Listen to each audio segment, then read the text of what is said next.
প্রধানমন্ত্রী তারেক রহমানের যে কথা না বুঝেই তার দলের এমপিরা হাসলেন, অথচ কথাটা মারাত্মক দামি কথা ছিল এবং অনেক হৃদয় থেকে সে কথাটা বলেছে। এই চেয়ারটি দেখলে মনে হয় বসতে খুব আরাম, আসলে মানুষ স্পিকার মোটেও আরামের না। এই চেয়ারটিতে বসলে মানুষ স্পিকার প্রতি মুহূর্তে মনে হয় যে আগুনের তপ্ত হিট আসছে মানুষ স্পিকার। হাসার কিছু নেই, আমি যা ফিল করি আমি আপনাদেরকে তাই বলছি।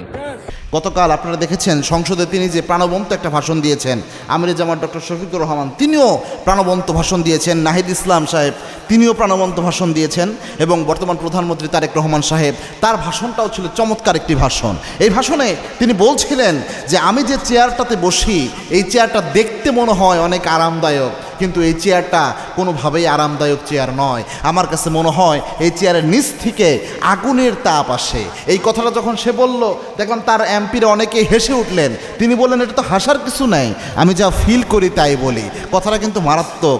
এই চেয়ারকে প্রধানমন্ত্রীর চেয়ার, আগুনের তাপ এই জন্যই সে বলেছে, কেননা এই দায়িত্ব সঠিকভাবে পালন না করতে পারলে জাহান্নামের আগুন তার জন্য বরাদ্দ হবে। আর এই দায়িত্বই যদি সে সঠিকভাবে পালন করে, কিয়ামতের দিন আরশের ছায়ার নিচে আল্লাহ তাকে ছায়াদান করিয়ে দেবে। এমনি এমনি সে এটা বলে নাই। এবং কি আল্লাহর হাবিব সাল্লাল্লাহু আলাইহি ওয়াসাল্লাম দায়িত্বের ব্যাপারে বলেছেন, কুল্লুকুম রাইন ওয়া কুল্লুকুম মাসউলুন আন রাইয়াতিহি।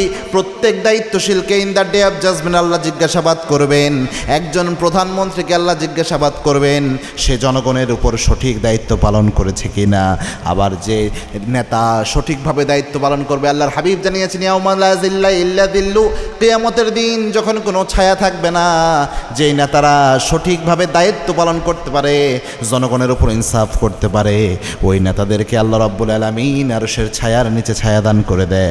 সুবহানাল্লাহ। এজন্য এত দামি একটা কথা তিনি বললেন, হয়তো তারা বুঝে নাই। এটা কিন্তু মারাত্মক বিষয়। এজন্য সরকারি দল, বিরোধী দল যারাই রয়েছেন প্রত্যেকের উচিত তার দায়িত্বটাকে একটা জবাবদিহিতামূলক দায়িত্ব হিসেবে গ্রহণ করা এবং মনে করা যে এই দায়িত্বের জন্য শুধু জনগণের কাছে আমি জবাবদিহি, ব্যাপারটি এমন নয়।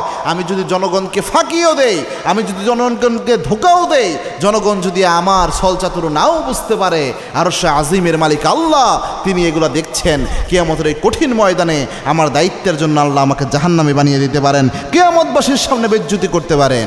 এজন্য দায়িত্বের ব্যাপারে যেন আমরা সতর্ক হই।